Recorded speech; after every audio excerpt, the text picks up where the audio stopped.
Hi, this is Amy and Melissa. We are a couple of retired Texas teachers who are CALTs, Certified Academic Language Therapists. We started our own businesses, and now we have a podcast called The Dyslexia Duo. So join us for our informative podcast, where we'll delve into dyslexia, covering the topics that affect parents, therapists, teachers, practitioners, and anyone who wants to learn more. We'll guide you through everything you need to know, from the first signs to the intricacies of dyslexia curriculum placement and beyond. This season, we will cover the referral process, what to expect when your child or student is dyslexic, the generational impacts of dyslexia, and how to support those affected. Come join us!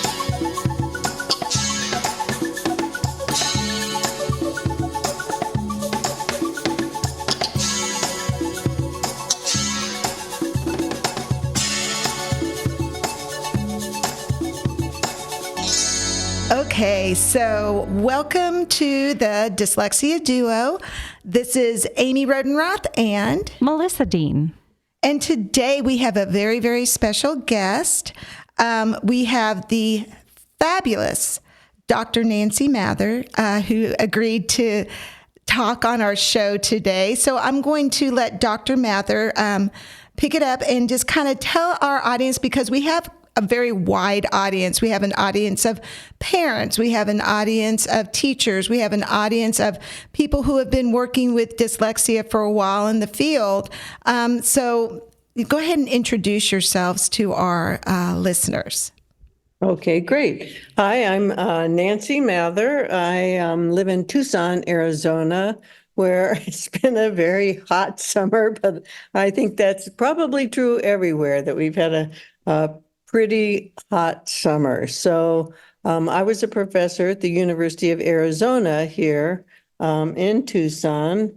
I'm now a professor emerita, which means you're retired, but I have to tell you it's rather a fake retirement. But anyway, and so just in terms of a little bit of what got me interested in dyslexia, I got a master's in behavior disorders. And so my first job was in a middle school in a self-contained class with kids who'd been classified at that time as having behavior disorders. And one of the things, I quickly realized was a lot of these kids, their problems are really stemming from the fact that they can't read, that their reading is so low that they're really not fitting into school or doing well in their classes, and they're angry and they're upset, and that a lot of the behavior really stemmed from the fact they were struggling so much in school. And so it just made me start thinking about, we really need to get to children early before they get to middle school, and still can't read. We need to get these kids in kindergarten and first and second grade, and not let them get to middle school, with such poor reading. So that sort of, started me on my path. And then I went and got a doctorate under Dr. Samuel Kirk. I don't know if any of you remember him, yeah. But, he was the father of the field of learning disabilities, supposedly. And so Wow.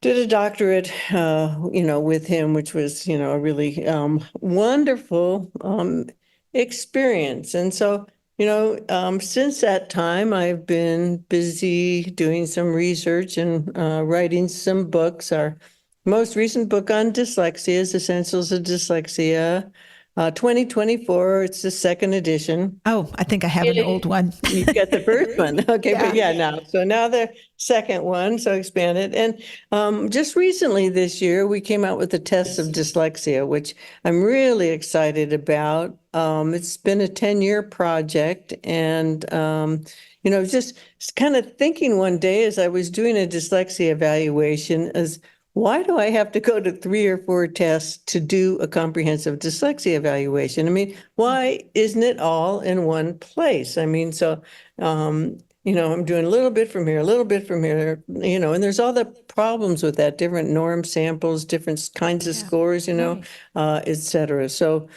just about 10 years ago, I started thinking, why don't we make a test that has it all in one place? Anyway, so COVID did slow us down a little bit, but we finally did release it this year, and pretty excited about it because it's also co-normed with rating scales. And so you can get information from parent, teachers, and the student too, to help support your quantitative data. So it really kind of makes it all fit together. So that's just been probably the most exciting recent thing we've been working on in terms of, dyslexia. I'm actually very, very interested in the test of dyslexia. I saw it, I want to say the first time I heard it, I was at an IDA national convention last year or something like that, and there was a booth there talking about the assessment. It wasn't out yet. What areas does the test of dyslexia assess? Well, essentially one of our first step was just to think about what all should be included in a comprehensive dyslexia, assessment. And so clearly, word reading, timed and untimed word reading, exception word reading, timed and untimed. And so pseudo word reading to get at phonics skills, and then exception word to get it more, orthography, timed and untimed. Spelling, of course. So within reading and writing, reading comprehension efficiency. So how well can you comprehend when you're being timed? And so there's quite a few reading and spelling tests, and oral reading fluency, several time tests to get at reading fluency. And then having several linguistic risk factors that often contribute to having dyslexia. And so good measures of phonological processing, orthographic processing, rapid naming, and working memory. And so we really wanted to have a multiple deficit view of the linguistic risk factors, that contribute, to dyslexia. And so then we also included in there vocabulary and reasoning tests for several reasons. There are still a lot of states where they're using ability achievement discrepancy, for SLD identification. Also to rule out other, disabilities, have the reasoning in there for our English learners. And again, the vocabulary and reasoning to show that things that don't involve reading and writing, are average or above. And so that, that is included in, well, I think there's 26 tests total. And so you wouldn't Wow. need to give them all, but depending, on the referral concern. There's also a dyslexia diagnostic index that gives you a sense of the probability of dyslexia. Is it, it doesn't say they have it, but it says high probability or low probability that this is dyslexia. So, we're pretty excited about that. And, then I don't know if I mentioned we have rapid naming in there too. So several measures of that, as well. And just one other quick thing, but one thing we did kind of fun with the rapid naming tests, we made them confusable letters. So they're like B, P, D, Q, and so, even with adults with dyslexia, you'll see they're slower to respond when letters are confusable, like that. So anyway, a little twist in terms of a standard rapid naming, format. This sounds like a really well-rounded evaluation system, and I really love that. And I wonder what kind of qualifications would somebody need in order to administer all of these assessments? Basically, again, we're trying to make it available to academic language therapists, reading specialists, speech language therapists, school psychologists, and so we're trying to make it something that, a team could use maybe within a school. Someone decides, somebody else gives a piece and somebody else gives a piece, but we're trying to make it available to people who have knowledge about dyslexia and reading. And so that's sort of a vast, group of professionals, really. So there's really not, one profession where you could say, only those people. I mean, so diagnosticians in Texas, yeah, trying to make it available for people who do dyslexia evaluations. Yep. Well, that is wonderful. So thank you for thinking of all of those different people, because honestly, as it sits right now, we're not qualified to administer assessments if you are not a diagnostician in Texas. But we can do screeners. We can evaluate, with the CTOP and the court, with the qualifications that I have personally. But that's not enough information to tell a parent, quantitatively, okay, well, you got enough information to take back to a school to say, yes, we think that you have dyslexia, or it looks like you might have dyslexia, or the probability index like you're talking about. So the school doesn't have to even consider that, really, if they don't want to. So this is really excellent information to share with my parents or our listeners, to know that there is something out there that is available to us that we can use in the future. And the Todd does have 3 screening tests that take about 10 minutes to give. And, so if you just did the screening tests and then the rating scales, you really have pretty rich, information about somebody's really has to dig deeper, into this.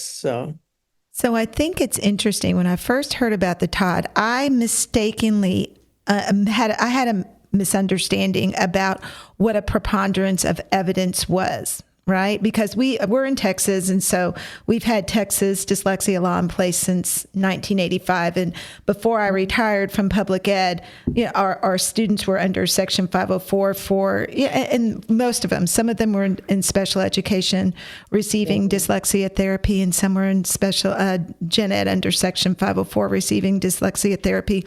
But my district that I had retired for, I was the dyslexia evaluator for Section 504. And so I would run through this district with my CTOP, my GORT, my TWS, sometimes my C-Tony, sometimes the K-bit.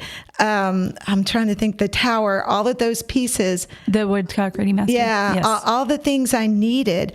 And when I heard about the Todd, I was like, oh, I thought it was a preponderance of evidence. And my ship was righted. It was explained to me what that really meant. But could you explain to our audience, when we talk about a preponderance of evidence, what does that truly mean? Well, I'm not really sure in terms of the Texas. What are they saying? How they're using that? Well, the way it was explained to me is that a preponderance of evidence does not have to do with the multiple assessments that you're pulling in.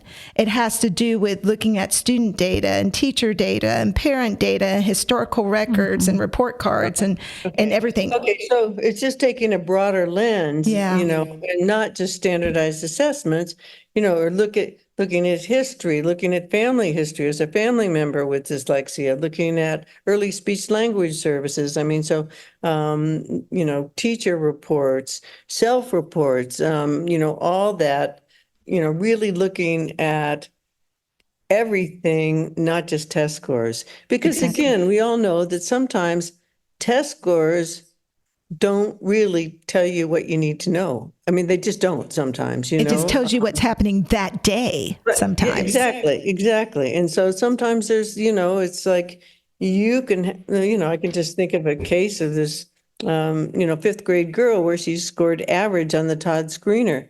She has severe dyslexia, but she has been getting therapy since kindergarten, 1-to-1, 5 days a week.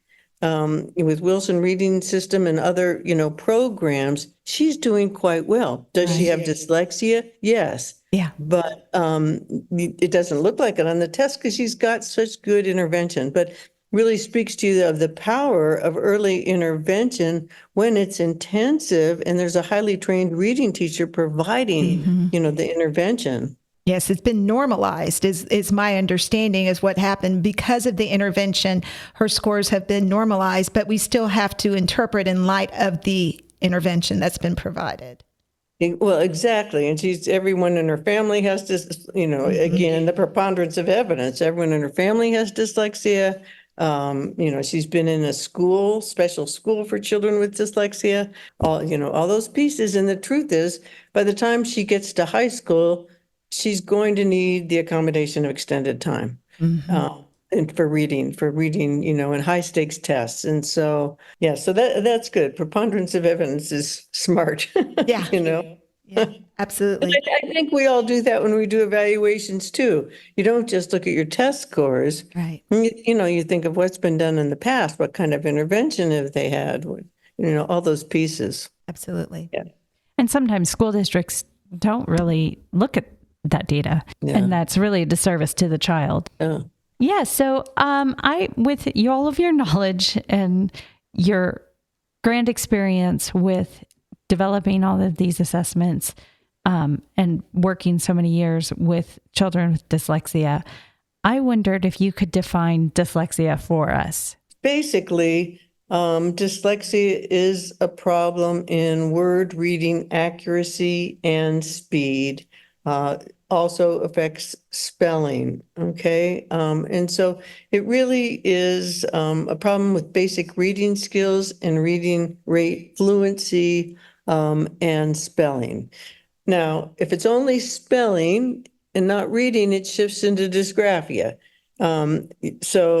But typically, again, individuals who struggle with reading also struggle, with spelling. So the main characteristics in terms of reading performance are trouble acquiring basic reading skills, phonics and sight words, and then after accuracy is established, trouble establishing fluency, trouble, building up an adequate rate, for reading. But so it's really, again, those kind of three main areas. And so most definitions, do, address that. We'll be right back after a word from our sponsors. Hi, this is Melissa with Kids First Dyslexia Services. I am excited to share with you my private practice. Kids First Dyslexia Services is a private practice that specializes in dyslexia therapy. Each one-on-one session focuses on instruction specific to your child's needs in a nurturing environment that develops self-esteem, builds confidence, and fosters a sense of accomplishment, resulting in happier kids with higher levels of achievement. We provide a professional, personalized experience, always putting the child first. We value the relationships with both our students and parents, because strengthening skills and overcoming hurdles to achieve desired goals and success is a team effort. For more information, please visit www.kidsfirstdyslexia.com. That is www.kidsfirstdyslexia.com. Hi there. This is Amy Rodenroth, owner of Discovery Dyslexia Services. So tell me if any of these situations are familiar to you. Your dyslexia teacher / therapist has suddenly retired unexpectedly, and you do not have the personnel to fill the space, or you do not have enough trained teachers or therapists for the number of students who have qualified for dyslexia services, and you need a trained teacher or therapist quickly, like yesterday quickly. Or you need a teacher to provide compensatory services, and you do not have anyone that can provide what's needed. Well, what do? I'm going to tell you what you can do. You can call Discovery Dyslexia Services. Discovery Dyslexia Services can help you with your various dyslexia concerns. We have multiple CALTs who can provide virtual small group therapy. We can also train your teachers in most dyslexia curricula, either virtually or on site. Just let us know how we can help support you. For more information, go to our website at www.discovereed.com. Let me spell that for you. DYSCOVEREAD.com. And I know it's a funny name, but we're providing huge services for our dyslexic population. So keep in mind, Discovery Dyslexia Services, covering all your dyslexia needs. Let's return to the show.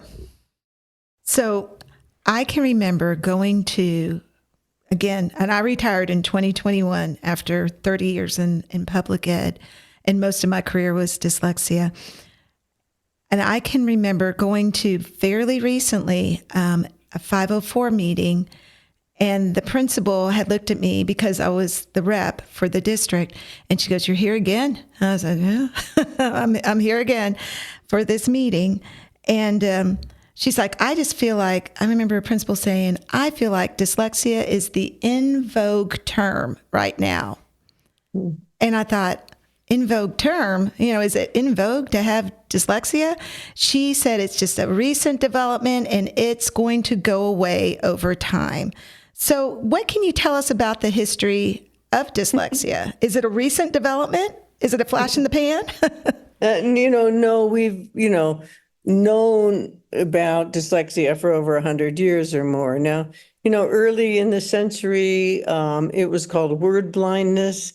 That you can't remember sight words essentially. And then the term word deafness, that you're having trouble, with speech sounds. And so documentation of individuals with reading disabilities goes back into the 1800s. And so we've really known about, dyslexia, for many, many years, and you will hear people say things like, "Oh, it's just whatever, made up term for, shouldn't use it," and it's like, there are people who haven't had experience with children who cannot learn to read easily, because once you have that experience, you realize dyslexia is real and you realize how it affects children and a family, et cetera. But these people that say, dyslexia is just a made up label for lazy kids, it's like they just don't have the experience of having worked with individuals who struggle to learn to read. And so again, there's a really long history in terms of both assessment and intervention, for students who struggle, with reading. 1932, Monroe had a book, Children Who Cannot Read, where, she just talked about, these kids and, how they did so well in other areas, but they really struggled with reading. And she came up with a structured phonics approach to teach them how to read. And so, even in terms of intervention, it, goes back 100 years in terms of our understanding of dyslexia.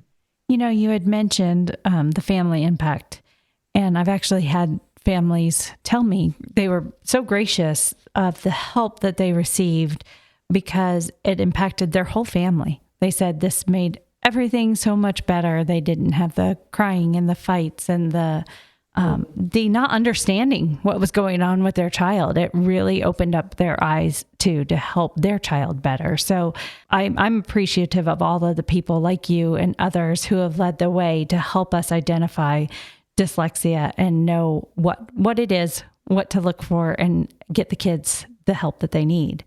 Which leads me kind of to my question about, say somebody can't, some school district or people cannot get their hands on the test of dyslexia, which I hope that everybody can get that.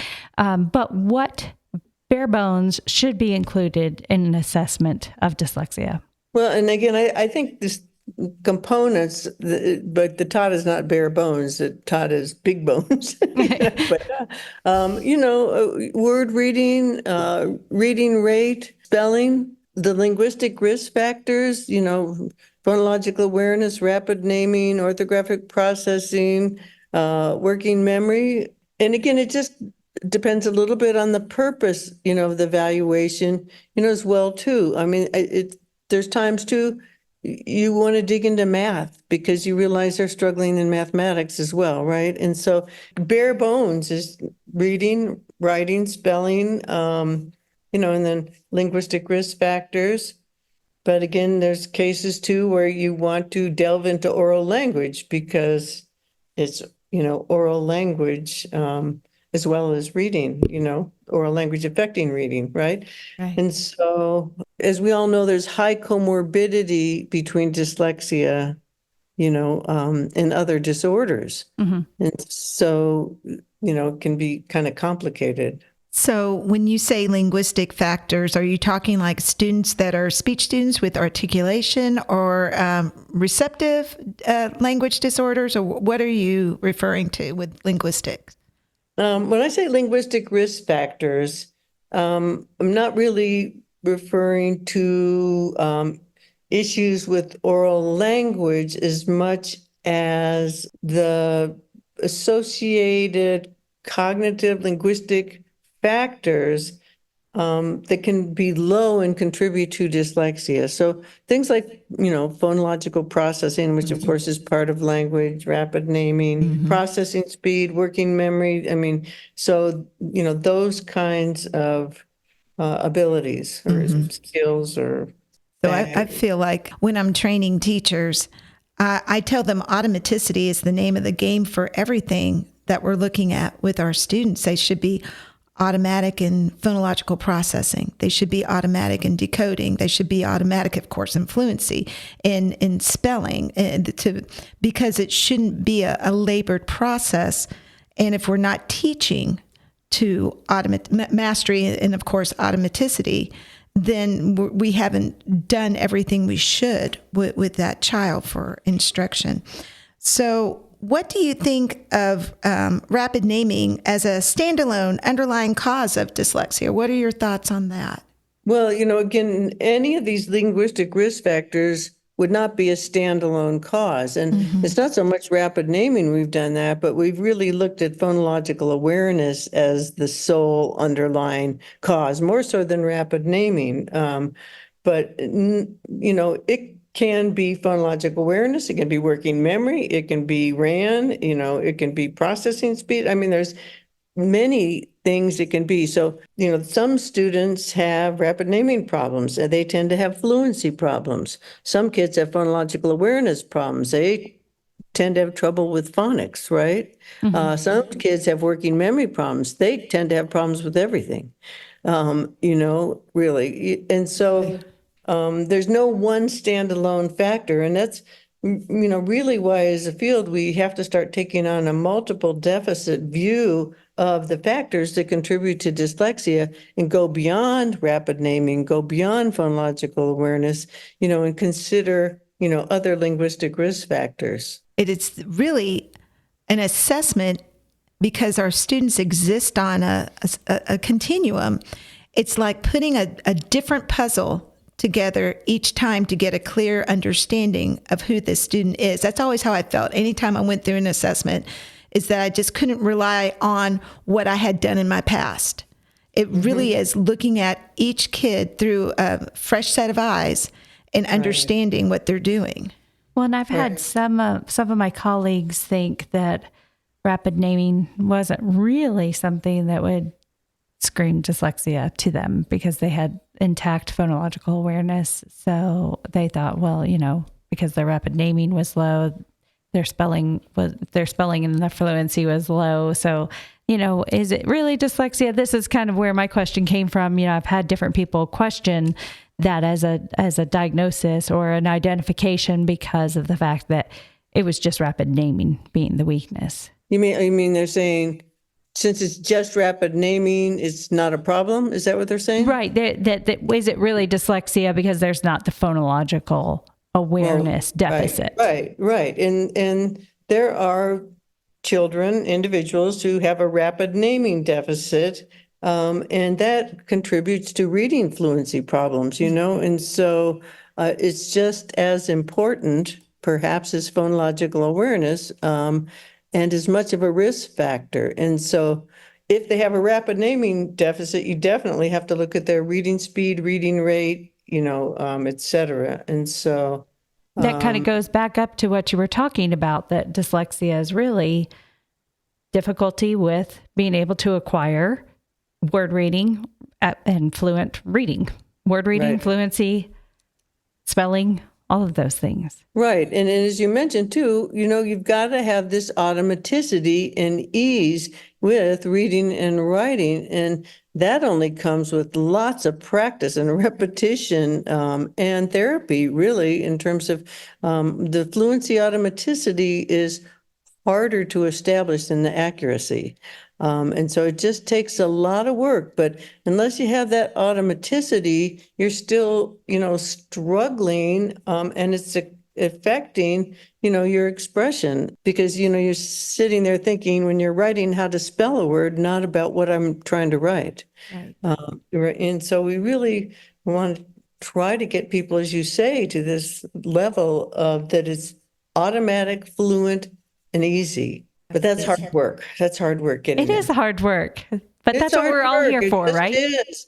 And which makes me think of a point that you were talking about. I think when children have dyslexia, it's really important that we tell them they have dyslexia. We explain to them what it is, how it affects them, how lots of people have it. It's not just them, how they'll work through it, how we're going to help them, how they are going to need to advocate for themselves and be able to tell the teacher, when you just say it, I can't get it down, but if you put it on the board, I could, so that they can actually start getting what they need, in terms of supports and things like that. But we want to take the mystery out of dyslexia. So the child understands it's not that I'm not trying, it's not that I'm lazy, and the parent understands that too.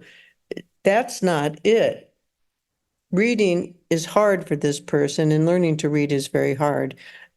And it's hard for teachers as well. And take the mystery out of it so everybody knows. And then they sort of grow into it and an understanding of why it's so hard for them. I Right. love that. Thank you. No, I have a shirt as a dyslexia advocate, and it says dyslexia, name it and claim it, because I think it's important that our kids, and we had said this on another podcast, that our kids understand that they're not the only ones in the group, kind of like what you were just saying now, that they're not the only ones, that there are others, and that you can be a successful person, with this dyslexia. But we're here to help them. We're here to help them. Right. So- And then you can tell them too, you can thank your mom and dad for this. That's what I was going to say. Or The Aunt heredity. Sandy or Yes, Uncle Tom. yes. And I think a lot of my somebody. parents do that when they come out of the 504s and the R's. They're like, well, this is your side of the family. Yeah, exactly. But I think we've all had the experience when we're talking to parents. One of them will say, that's just like me, or that's just like my dad, or that's like my brother. And so they really right away identify a family member who's had, might not have been identified, but has had similar struggles with reading and spelling, their whole life. Absolutely. So, Absolutely. And I know I can think of many meetings that I was in with parents who maybe they weren't identified, right? But they are listening to what the data is. They're listening to what they're hearing the diagnostician say, or me at the time do the assessments, what I saw during the assessment and how the student was struggling. And it's the mom or the dad or somebody will say, well, that's just like me. I do that too. And then they kind of realize, oh, so they were trying this whole time, and I tell people all the time, my hardest person to ever convince in an art or a 504 was always the father. Always the father when I present the data, because they're like, well, if they just worked harder. It's not a matter of working harder. It's they're doing what they can. They're doing all they can. Now we're going to step it up and provide the therapy that they need to be successful. So kind of leading into that discussion, let's discuss a little bit of heredity and dyslexia. There's definitely a link. What can you tell us about that? well, again, this has been something that's known for a long time. Dyslexia, runs in families. And, so if one parent has dyslexia, there's a 40% chance the child will have dyslexia. Wow. And so then if you have both parents that have dyslexia, some people say it's, almost 100%. Wow. But, it's really then very, very likely that the child, will have dyslexia. And so it definitely runs in families. And so one question we always want to ask when we're doing evaluations is, did anyone in your family struggle to learn to read and spell? And that's one of the first questions you want to ask, followed by, did your child have any early issues with speech and language? And so we want to ask that question too, because, just again, high comorbidity between language and, dyslexia. So dyslexia definitely runs in families. And as you just mentioned too, sometimes during the meeting, a family member will get a free diagnosis. They'll realize, oh, that was me. And they were never diagnosed, but you typically will find somebody in the family who's experienced similar problems learning to read and spell. And lots of times with adults too, you'll see they still have pretty significant spelling problems. Yeah. Oh, yeah. Yeah. And a slow reading rate. I was going to say fluency, text fluency, and written expression still is a struggle. Yeah. My husband likes to read stuff online all over the place, and he'll say, this person is not very smart. They misspelled blah, blah, blah, blah, blah. I said, Michael, there are dyslexic people everywhere. Give them a break. They're probably dyslexic. So kind of leading into that a little bit, you talked about comorbidities. I think we all know the ADHD one. What are some other comorbidities that could occur with dyslexia? Okay, so first of all, with cases with dyslexia, 40% of individuals with dyslexia will have another disorder as well. And so it's very high. The three most common comorbid disorders, as you mentioned, are ADHD, developmental language disorder, and dyscalculia, math disorder. Okay. And so, those are the three, most common disorders. But then, we can also get into some of the self-esteem issues and anxiety and depression, and the impact in terms of self-esteem and behavior and things too. But those are the three most common comorbid conditions. And so, they complicate evaluations for people. It makes it more difficult when it's more than, just dyslexia. Right. Well, and that kind of leads me to the question about how does an ADHD child present in a testing environment, and how does that, along with a developmental language disorder, how would that impact a dyslexia evaluation? And so with individuals, with ADHD, as I just mentioned, it complicates an evaluation, tremendously. And I'm just thinking of an example I had where a mother brought me her 6-year-old son. She wanted to know if he had dyslexia. Well, he really had the worst ADHD I think I've ever seen in a child. I mean, he couldn't look at print. He couldn't, every time he answered a question, I had to put a sticker on his arm. And, it just was like, anyway, mom picks him up and says, well, does he have dyslexia? And I said, I don't have a clue. I said, I don't have a clue. I said, I can tell you he's going to have trouble learning to read, but right now it's because of attention. And until we can get him to pay attention and he can look at print, you can't tell if he has dyslexia or not. He can't even he can't look at print. His eyes just go all over the place. He'd been on Ritalin since he was 3. And still, crazy. But, anyway, so particularly with young children, it's really complicated in terms of figuring out, is this dyslexia? Is it ADHD? Is it, what is it? So it just really, complicates an evaluation. As they get older, it gets a little bit easier. Plus you have more information, about school performance and stuff like that. But it's complicated. And would auditory processing also play a part into that complication as well? Absolutely. And I kind of try myself to avoid that term just because it has so many different meanings to people. It has a meaning in terms of, speech language people, more in terms of understanding language. It has in intellectual theories, it has to do more with phonological processing. I mean, so it's kind of a broad term. Definitely, problems with language and sounds, speech sounds, affects, an evaluation, but that's a little more clear cut. This completes part 1 of our conversation with Dr. Mather.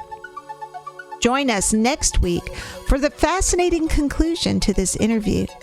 Thank you so much for listening. Bye. The Dyslexia Duo podcast hosts are Amy Rodenroth, Melissa Dean. Our producer is Greg Rodenroth. You can find us on Facebook at the Dyslexia Duo. Email us any questions or comments at thedyslexiaduo@gmail.com. Awareness is so important. Share this podcast with your friends, Family, and teachers. thanks for joining us. Bye.